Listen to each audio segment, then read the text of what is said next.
concept of creating or summoning a monster for revenge has a long, storied history. Two particular examples I find interesting and in some ways representative of many other uses. Frankenstein's monster is often synonymous with the 1931 version. Lumbering, inarticulate, but in actuality, Mary Shelley's monster was wrestling with some deep philosophical concepts in his mind and articulated them better than many scholars. Frankenstein's monster was a stand-in for humanity, born of a creator and questioning why he was put into such a cruel world.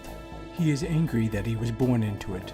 That is the revenge he seeks. The Golem of Jewish tradition, on the other hand, typically didn't have such complex thoughts. He was born of a master, and usually carries out his master's wishes. Only one man can control it, and he is mad. I'm your master. Lower your arms. In The Simpsons, it was used for comedic effect.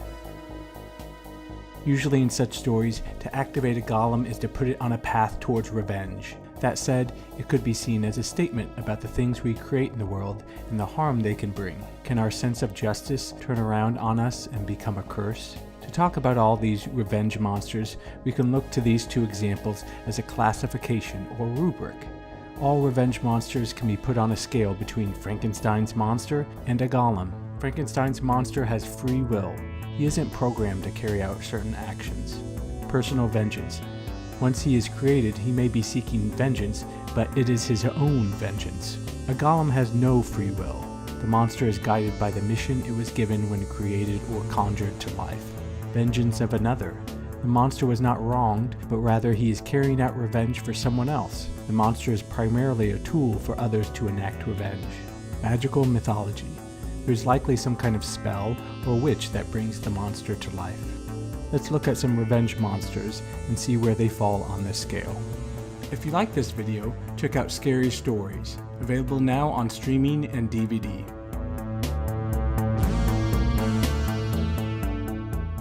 Scary Stories to Tell in the Dark famously includes what I would consider a Frankenstein revenge monster, Harold. When two farmers knock around an old scarecrow, they soon learn what can happen from such actions. And now and then over the next few months, Harold would grunt a little bit more, and one day he even began to talk. Then one day one of the two farmers woke up and his partner was missing. And he looked around and tried to find him, but he couldn't find the partner and he couldn't find Harold anywhere. But then he looked up onto his roof, and there was Harold, spreading out a bloody skin. I've always loved that image because I can just imagine him killing this boy and skinning him and holding up this fresh new skin that I assume he's going to wear it himself because he wants to maybe be human. Harold comes to life because he has been wronged, bullied, and his vengeance is his own. And the end goal is implied in Alvin Schwartz's story and made real in the movie. In the book, he is skinning the guy alive. But why? Harold wants to swap skin with his bully, whether he wears the bully's skin or in the movie, Harold and the bully magically switch places. Either way, there is an interesting subtext. The moment you get revenge on your bully, you become the bully yourself. This is one of 3 episodes I'll be discussing Tales from the Darkside the movie. And this time I'll be putting it alongside a story from Creepshow 2. There are similar revenge monster stories, and both demonstrate a common theme: poetic justice. The monster often enacts a revenge that is ironic or otherwise fitting for those who are subject to its wrath.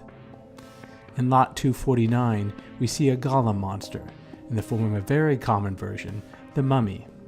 They are 2 mythologies, from 2 different traditions that share a lot of overlap.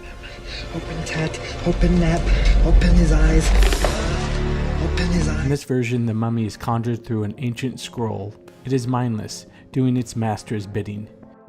It is also killing people in a way that it was killed thousands of years ago, implying that underneath the murders is a revenge for the monster as well.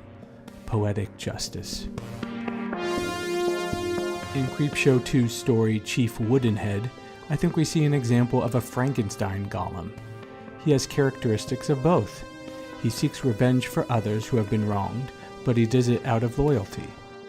The shopkeepers are brutally murdered. If you take these things, stop it! They were his friends, his family. It is justice both for them and for himself.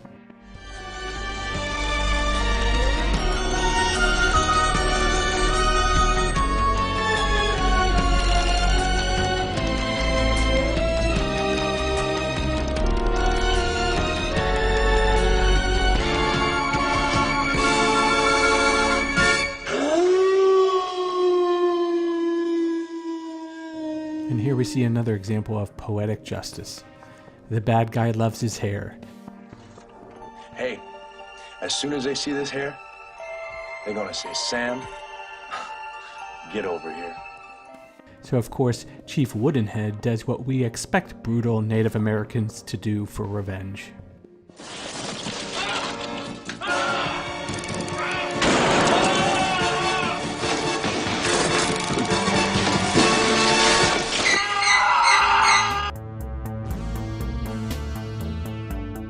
The 1988's Pumpkinhead is a great example of a Golem revenge monster. When Lance Hendrickson's Ed Harley has his son accidentally killed by a group of teenagers, he goes to a witch hoping that she can bring him back to life. Who are you? Ed Harley, I thought. Afraid raising the dead ain't within my power. But she introduces a much more vengeful alternative. I saw it. What you want, Ed Harley? Say it. Say it. Say it. When I was young, folks used to talk about you, said as how you knew things. When a man had been wronged, he could come to you and he called upon this thing in that man's name, and that man, he'd be avenged. What you ask? Got a powerful prize. They killed my boy. They run him over, and it left. The inspiration of the story comes from a poem by Ed Justin that includes the lines, "Vengeance he considers fun and plans it with a passion. Time will not erase or blot a plot that he has brewing." Although the poem implies that Pumpkinhead is out for vengeance towards his own enemies, in fact, Pumpkinhead in the film is created with a deep connection to the person who conjures him, and that person's revenge.